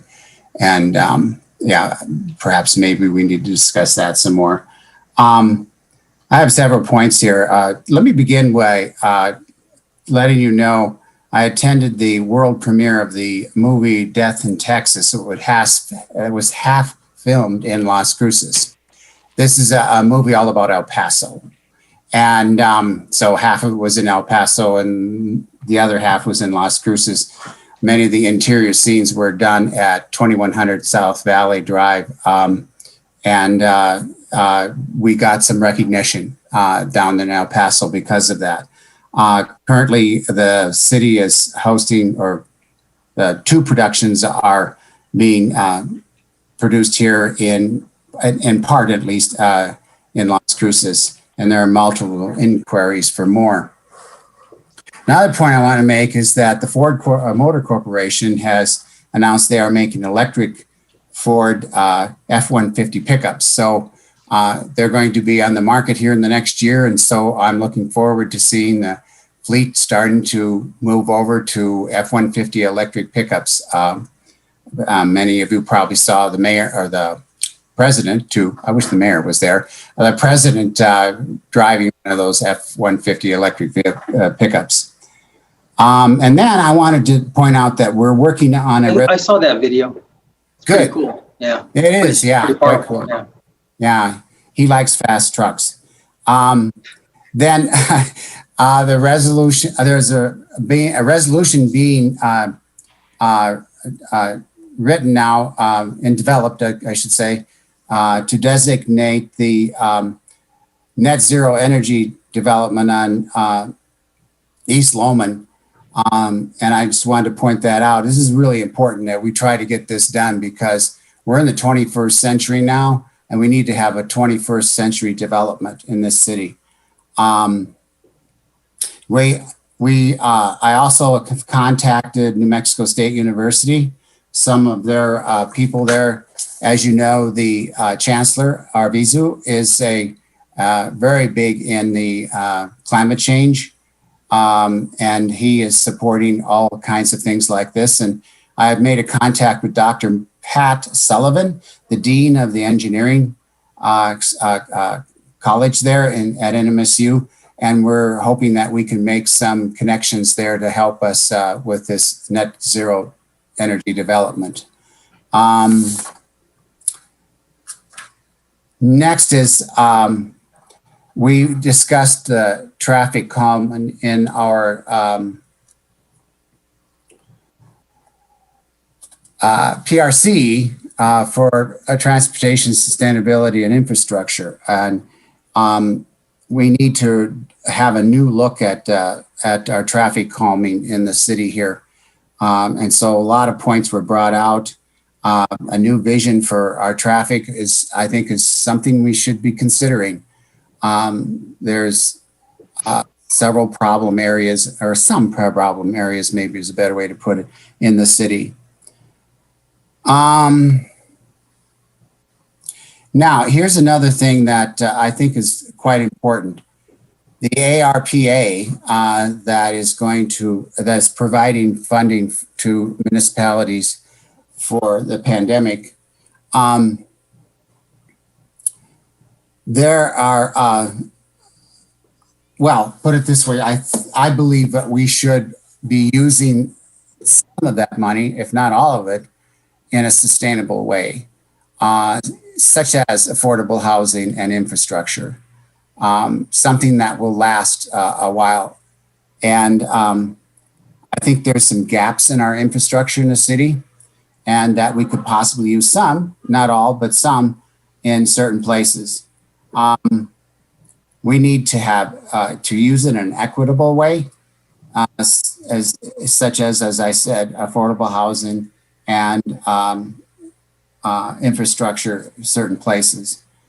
One of these places is where this park that is along Mesa Grande Road we picked out a spot to put the park out there, and trouble is we need a street to go in first. This is one that Tierra del Sol is building, the street in a small little development, but this park, of course, wouldn't just serve this development. It's going to serve the whole Mesa development area as well as the other surrounding areas.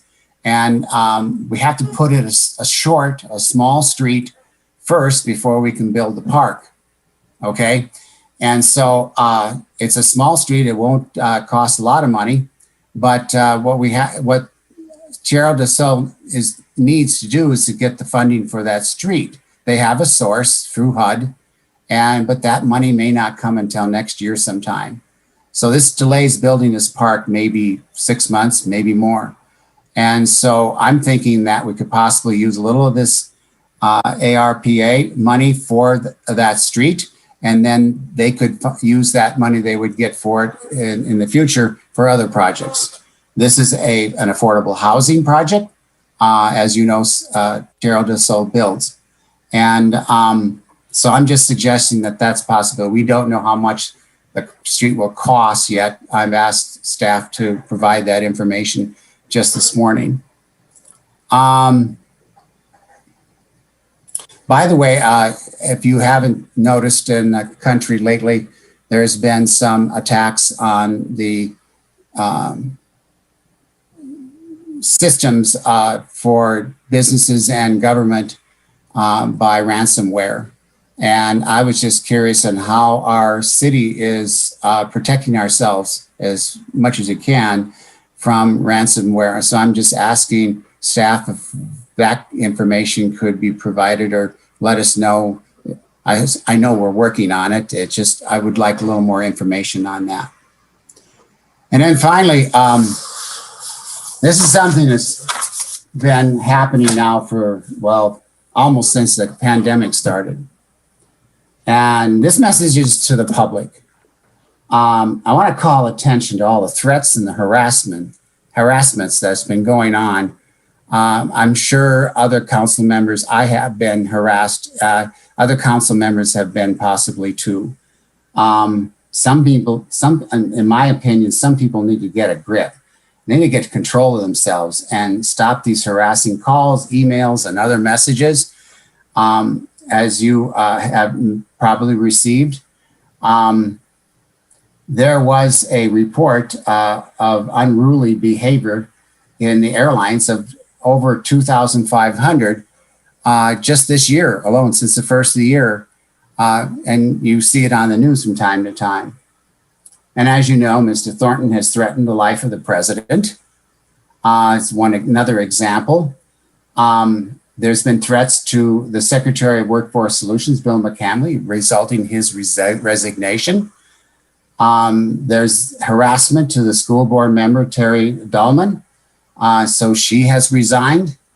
And like I said, I have anyway, for one, have received abusive and threatening calls too. And I'm just calling public to chill out. Things will get better.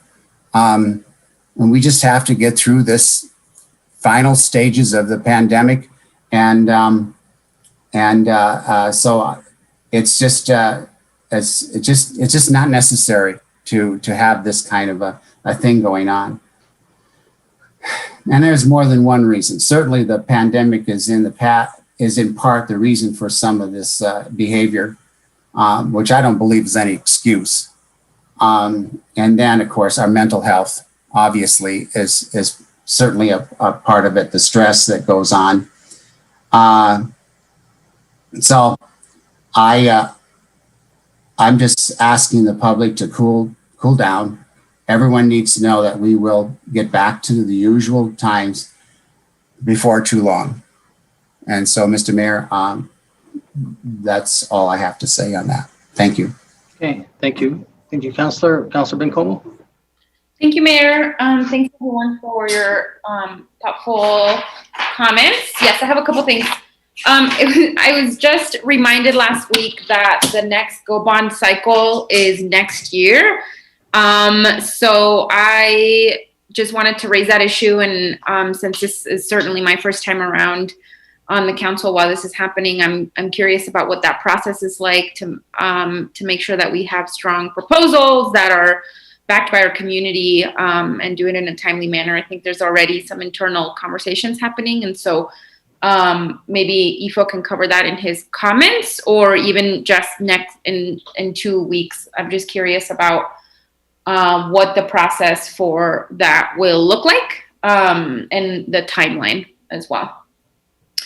I know that, Mayor, you've recommended that we return back to City Hall in July, which I'm obviously very excited about.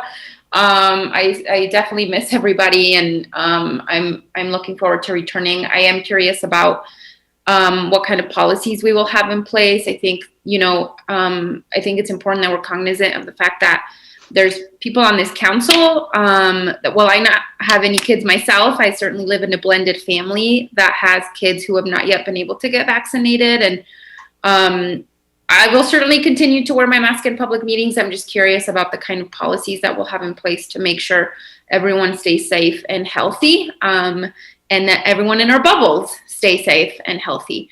So I'm curious if you have given any thoughts to that, Mr. Mayor. Well, Councilor, that's a good question. As you know, the rules for the guidelines that we have there at City Hall are that if you have been vaccinated, you don't have to wear a mask, and of course we're not verifying that. I guess we could probably put up a couple things for discussion. Do we have it specifically for our council meetings that they have to prove that they have been vaccinated? That might be an option. Or we again, use the honor system for that. Like I said, or they have to verify. At least that's a little bit different because that's a confined space, and there are specific reasons why we need to know that. I don't know if I know, like, for example, they make these little dividers. They're small and they're plexiglass. I don't know if that's how we're going to have that there at City Hall. If the city needs to borrow some until we get some, I've got plenty here because although I don't have any meetings, I bought them in anticipation. They're a little small and they go right in between, So let's say mine would be right between Ifo and myself, and then he'd have another one between him and Jennifer, and then there'd be another one between Jennifer and Christine. And so it all, at least that keeps it from us, from separate. And then of course we're so far away to the public for us to go outward. But again, those are just some thoughts to think about. Yeah, I mean, I just think thank you, Mr. Mayor. I just think it's important conversation that we have. I would hate to get literally almost to the end of this and we get back to council and something terrible happens, right? And so I want to trust, I want to put trust in the honor system. I think the last 15 or so months have potentially made me a little bit more cynical than I already am. So I think it's worth a conversation about what it would look like to have folks present a vaccination card or wear a mask for city council meetings and work sessions, particularly, at least for a little while, at least until we get to 70% vaccination rate or whatever, health experts recommend. I think it's worth the conversation that we, it's just wearing our mask for a little while longer in those public spaces. I feel like certainly would make my extended and blended family a little bit more comfortable. So I just wanted to raise that. I'll get with Jennifer on some of the things that we can, what we propose, and kind of go from there. Not putting her on the spot right now, but that makes sense. We have time. I think we were shooting for July 19. Yeah, we have time. Thank you. I appreciate that. I failed to say this at the beginning to ACM Enriquez, but I think I'm hoping that you are, in terms of vaccination, pop-up events, as we head into the summer, there's going to be many new food distribution centers that I think would be an important sites for potential vaccination sites to be held at some of those places. And then I guess just my last comment, and I'm not sure how to frame it just because I think I sent a very emotional email to IFO last week after I just seen a couple of articles around the detention center and Horizon, the quote unquote healthcare provider at the detention center, and frankly, the little lack of health that they provide for people who are currently detained. I don't necessarily have any suggestion yet. I do think that in the future, hopefully the near future, I'm not even saying soon, but I think it's given that it is county run, but I think the city definitely has a stake in it, that we have a joint session or some sort of public meeting to discuss Horizon's record of caring or lack thereof of inmates. I think it's an important conversation to have as stewards of that detention center. Again, I don't know what that's going to look like. I'm going to reach out to some of our colleagues on the commission. I will continue to have those conversations with EFO, but I did want to raise that issue after some pretty seriously concerning articles have come out regarding their lack of health care. And that is all I have, Mr. Mayor. Thank you. Okay. Councilor Vasquez. Thank you, Mayor. Thank you, councilors. And I'll just say I do support whatever measures we can take during our city council meetings to make sure everyone feels comfortable and we reach the desired level of immunity in our community to get back to normal. Couple of quick things here. One, I want to thank staff, Assistant City Manager Ikani, and as well as Parks Director Sonia Delgado for some quick action in remediating the fish die-off at the pond at Young Park. I was really concerned and reached out to them immediately after the reports had started coming out that our fish were dying, and just wanted to say I know it was probably an oxygenation problem because some of the warm water fish in there, bluegill in particular, the sunfish can survive almost any condition. And so I think they were in the pictures of where the mass die-off occurred, and I knew that it didn't have anything to do with the cold to warm water temperatures because sunfish can survive in like 110 degrees as long as they have enough oxygen. And so getting the fountain back on, getting a compressor with water going back into the pond to circulate the oxygen in there was really helpful. And I'm really counting on staff to not let this happen again, especially when we have to fix these aerators pretty consistently over the last couple of years. This is kind of the peak fishing season if you think about families and their young ones going to enjoy this resource that we have here in the city. It used to be Burn Lake, I think, was one of the biggest attractors. We really only have two small bodies of water left in Young Park and Alumni Pond on campus to be able to consistently engage in fishing and sitting by the water and that kind of thing. And so I really appreciate staff taking good care of this resource moving forward and making sure that the issues we've had with the aerators don't continue.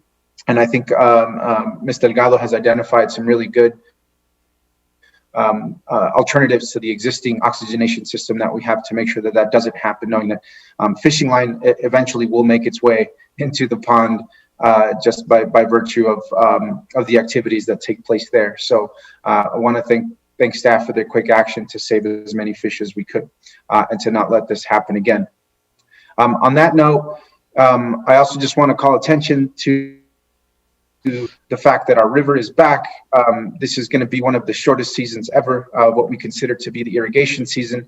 EFO, I know you said that we pulled a fast one on you because when you came to visit Las Cruces, you talked about putting your hand in the river, and that it kind of changed your mind, or it made you develop the confidence to be here. And I think for so many of us, the river gives us that same life and that same positive outlook living in this community. But we do have a very limited time this year with water in our river, one of the shortest seasons yet due to drought conditions and other conditions. And so I just want to put it out there that, I think it's completely unfair. The city of Las Cruces only gets a limited amount of time in the Rio Grande as compared to northern communities and any communities above TRC period. And so I think starting to change the way that our water allocation occurs, fresh water from the Rio Grande has to start with the city of Las Cruces as one of the biggest communities that benefits from non-irrigation uses. And so hope that we can continue to have that conversation as we go into probably a more prolonged drought. And how we manage water in the city, and the river being a big part of who we are and how we identify as a community here. So I'll just say that. Perhaps a resolution in the near future is something I might bring up to council, asking the state and the federal government to make changes to the way that it allocates water from the grant project for more beneficiaries than just irrigators. I also want to give a shout out to staff, again to ACM Ikani, for the wonderful light display that they credit to our local constituent and resident. It was his idea to have the lights up. I think they look amazing. And I was so happy that the city could do that on such short notice in a display of support and solidarity with the LGBTQ plus community. Have gotten some really wonderful responses from that. So thank you to staff, thank you to Mayor for supporting, and Councilor Beta-Stuvey as well for supporting. Couple of other quick updates here. There may be a budget change coming before council for the Walnut Madrid Bike and Pedestrian Utility Improvement Project. The cost of material and construction for that project has increased significantly since that project was first started. And it's really important to be able to add some bike and pedestrian connectivity to this part of the city. And so we're having a special we're bringing it up as a special topic at our Metropolitan Planning Organization meeting next week to discuss a change to this project that will likely have to include some additional investment from the city to continue to support the changes here for this particular project. Also want to thank Sergeant Melendez and Officer Rivera. Officer Rivera is one of our community police officers, and he and Sergeant Melendez have undertaken a project over at the Buena Vida Apartments on La Fonda. Over the next 4 weekends, they'll be engaging with the community in different ways to help build some relationships and help build trust between our community police officers and residents at those apartments, including a basketball outing that I'll be taking part of this Saturday at 9 o'clock at the La Buena Vida Apartments. As well as a block party on June 26th. And so they'll have a whole series of events every Saturday in this next month to help build relationships with residents there. And I'm really happy that they are doing this, because this is really, I think, a really positive model of what community policing could look like. And so big kudos to those gentlemen for taking this on.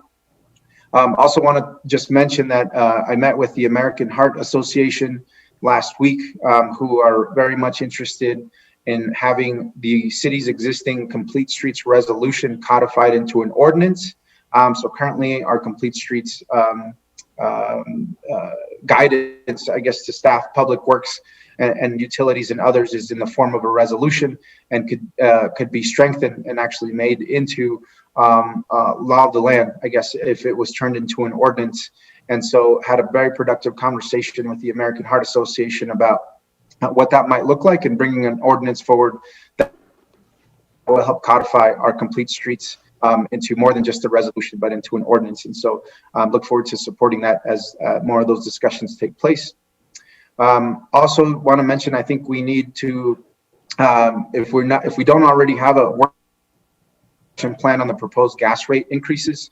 I think the proposed gas rates we really need to take a stronger look at what the utilities department is looking at in terms of the base rates for gas service. There's a lot of infrastructure projects and needs in there that I think we have discussed that we may have not necessarily want to expand gas service, and that we may want to start limiting what we invest in as a community into the expansion of gas lines and gas infrastructure.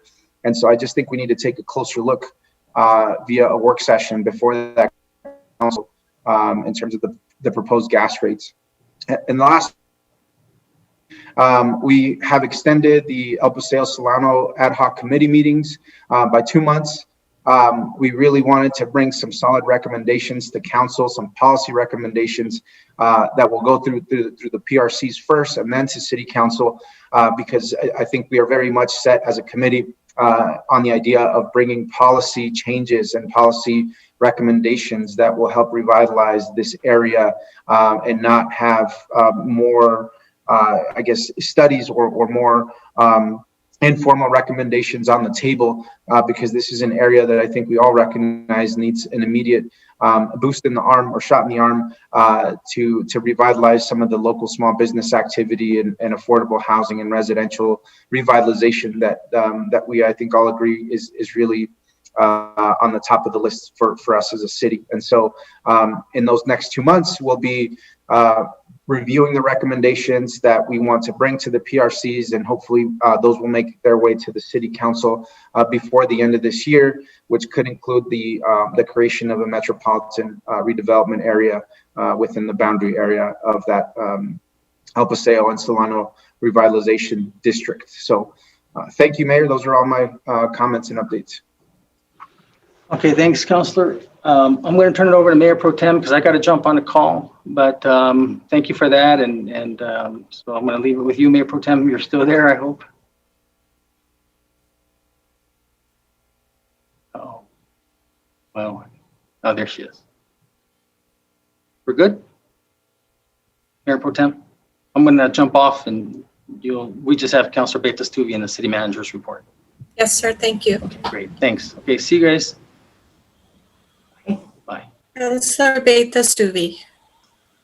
Thank you, Mayor Pro Tem. Got a lot to update as well. It feels like it's been a while and a lot of the world turned back on again as far as meeting with people. So there's been lots of different events that I've participated in and different meetings. I do want to address, since Councilor Vasquez actually just mentioned Complete Streets with the American Heart Association. I have also chatted with them as well, and they are ready to present at our Health Policy Review Committee in August on Complete Streets, and I've already received a lot of the supplemental material, including a draft for the resolution. So that's also something that we've been looking at. Then we did have a task force meeting and health policy review meeting about a week ago. We are still looking at our mental health day and a survey that will go out to staff, kind of tying everything in together. And I want to thank Mayor Pro Tem for her work and coordination on that. And I know we've been getting a bit of the updates as well for the vaccine task force, and I want to thank ACM Enriquez. Councilor Bencomo, you had a bit of a question or an idea about making sure that we're pairing accordingly at specific events. So I want to say thank you. That is something I know that they're very much thinking of. One other request that I did have, if the city is going to be putting on large scale events, especially like one that has a concert or perhaps some fireworks, to make sure that we have those walk-up clinics as well and pods, so that they're available anytime we have these large scale events. And so I know that we're going to be looking at different ways to pair. We've seen a real positive increase in people wanting to get a vaccine if they can just walk in instead of focusing so much on the pre-registration. People are now, if you want it, you can get it. So sometimes the moment just has to appear, or the convenience. So I really appreciate them and the Department of Health looking at those after hours and different ways to make the clinics more accessible to people. And with that in mind, we also ACM Enriquez and Don Sanchez with the DOH went on to KRWG about a week ago as well. And we have to answer some questions from the community and just gave an update on the task force. We had a quality of life meeting as well at the end of May, where we did pass the museum short range plan. And so council as a full will be able to see that in the study. And I do want to thank Connie for working with some residents who I know we've all received some emails with some concerned individuals. We made personal reach outs to these individuals asking for opinions, and we're making sure that we were working together with the community to make these the best plans. In my neighborhood, there was a neighborhood potluck around Las Cruces High School, And it was a fantastic way for me to be able to see some residents after about a year. And that neighborhood had a very interesting event happen actually the day of the potluck, where a neighbor's house was vacated, but there were some individuals who did break in, steal a washer and dryer. It was caught in video. But because of the quick actions and community that this neighborhood had, they were able to call the police. They responded very promptly, so thank you. And they got the washer and dryer returned right away within just a few hours. And I think it kind of shows the difference that it makes having these communities and building up these communities. And so I was really excited to be able to join in with the play street that happened this weekend within the communities, and with our Parks and Rec department. I think community development, they brought activities to a neighborhood. It was in Councilor Vasquez's district, but it was right across the street from mine. So we had some residents come over. I invited them to come see, and it was a wonderful way to build community in a more organic way. And I think that's what really can make a difference with a lot of places. So it was wonderful to see. I'm very excited to have these types of events in my district as well. I already have 2 neighborhoods that have requested to be able to participate in one of these as well. With that in mind, I just want to say thank you to everyone. I know that it's been very busy, and I have appreciated being able to see everyone in the office as well. And that's all for me, Mayor Pro Tem. Thank you. Thank you, Councilor Abeyta-Stuvey. Now, Ifo. Hello, Mr. Peely. Hello, Mayor Pro Tem. Thank you. Thank you, Council, for this opportunity. Councilor Vasquez, thank you for letting me know. I didn't know that the river is flowing again. Fortunately, that was just a small part of why I fell in love with Las Cruces. So now if the Oregon Mountains was gone when I came back, I would have really had a problem. But no, I appreciate the update. Just a few items. I'm just going to go down the list from various departments here. Scott Marr and IT sent this reminder to me to make an announcement for in City Council. I know it's been the council's part of the strategic plan and really a priority to get broadband to underprivileged areas, and just wanted to give the reminder about the federal program, getemergencybroadband.org, that offering up to $50 to a month for broadband services. The article is posted on our website with that link there. And so just wanted to get that out to the public. I appreciate him and Barbara sending that over. The other thing I wanted to bring up, Councilor Bencomo came to me with this idea from the mountain bike community, which I was really excited about. And I think is on the paper, talked about it on the paper this morning. I did want to bring it up because I really am excited because I've had experience with it, but I recognize that decision is above my pay grade. So that's what was not in the newspaper. And I think that's something that needs to be brought to council to talk about.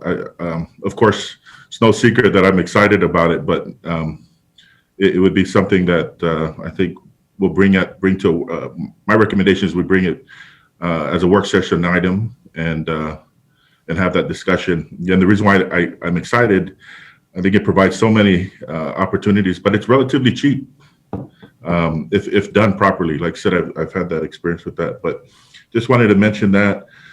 A reminder about the ARPA funds discussion.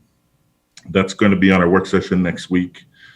I appreciate staff, finance to Barbara and her team, and all those that have been involved internally and externally about involved in giving input. But I guess the discussion is going to be more so of an intake discussion, and they'll present what these funds could be used for, but really want that discussion to kind of guide us, and hopefully there's some good dialogue in our meeting next week. I know Councilor Bencomo asked about what we're doing for prep for Go bonds. You know, I think Ikani, Eric, and Jamie can all speak to this. They've had meetings and they're on top of it. But I think Ikani, if you can jump in on that, if you could speak. You got it, Ifo. Hello to the mayor and city council, Ikani Tomopiao, assistant city manager. And as Ifo mentioned, I am working closely with Jamie and Eric Enriquez on and our staff on the GO bond. Councilor Bencomo, you asked a question about what to expect timeline. So we have to get everything in the text, everything into the county ballot by August, no later than early August. So that's when we have to have everything finished next year. We're going to come to you, city council, mayor, in July, August, to really get your input, see some of the priorities that you may have had from last time, or new priorities that you have this year or that you're getting from your constituents. And so we'll come to you for public input later in the summer. And then some of the things that we're working on the back end is it looks like the last time this was done, there was some great success using a vendor, a neutral party that helped with community engagement and with community input. And so we're going to replicate the same thing. There was some great success there. And so we're going to throw out an RFP on the back end on that. When that is done and complete and the RFP closes, we will then come back to city council and we'll be ready to move forward with community inputs and meet with different neighborhoods. And so that will be from hopefully right now, November, December, January, and the beginning of next year. After all that input will come to you, city council. You may want to refine certain things. And so we may have a few work sessions before we head to council meetings. But there's a rough timeline that we have for you. If you have any questions, feel free to let us know. Thank you. Mayor Pro Tem, may I ask a follow-up? Yes, I got you back. Go for it. Thank you. Thank you so much, Assistant City Manager Tommy Powell. So the deadline to get items on the ballot is August 2022. Correct. Okay. And so this will be on a ballot in the November election? Yes. Okay. I was curious because I'm pretty sure last time, or maybe I'm thinking about something else, but I was pretty sure last time it was mail-in ballot and it was not in November, right? It was like in between. Okay. Just wanted to make sure that I understood that correctly. Thank you so much. I really appreciate you laying that down. And if I may, Councilor Bencomo, it was because there wasn't an election, right, to that in the near future. So we were able to do the mail-in ballot. That's why that happened in that way. All right. Ifo. Thank you, Connie, for jumping in on that. And then just I got a message from Natalie, just reminding, the comment was made by Councilor Sword about Tierra del Sol. And just to remind you, there's a resolution coming regarding infrastructure funding next meeting. So we'll be prepared for that. Just a couple more updates from Parks and Rec. We will go back, the Council Floaters will go back and touch up any sites that were missed during the District 6 cleanup. I do recognize that the time there, but we'll make sure that we touch up any sites from Parks and Rec. Outdoor pools and splash pad will be open to the public June 19th, officially June 19th, and it'll run through September 6th. And then the light parade, as we mentioned, I think we mentioned before, it's July 3rd, but Parks and Rec is needing 3 judges. And so I would like to ask City Council if anyone is interested in participating as a judge. Again, there's 3 seats available. I don't know if council gets involved in that, or, you might make people mad, but Parks and Rec is asking if council is willing to participate in that. And then also just quality of life, museums of natural science and the Railroad Museum will be open to the public July 1st. And that's all I have, Mayor Pro Tem. Thank you. Thank you, Mr. Peavy. Any other comments, questions, concerns? Seeing none? Oh, yes, Councilor Abeyta-Stuvey. Saw that yellow hand go up quickly. Mr. Peely, I volunteer for a judge. Just kidding. We're going to talk that over later. Okay, we got one volunteer thus far. That's good. All right, I think that concludes our meeting. Can I get a motion to adjourn? So moved. Councilor Abeyta-Stuvey, a second. Second by Flores. Second by Councilor Flores. Christine, please call the roll. This is on the motion to adjourn the regular meeting. Counselor Abeyta-Stuvey? Yes. Counselor Vasquez? Yes. Counselor Bencomo? Yes. Counselor Stork? Yes. Counselor Flores? Oh, yes. Counselor Gandara? Yes. And the mayor is absent. Thank you. Have a good afternoon. Thank you, Have a Mayor good Pro week, Tem. everybody. Bye-bye.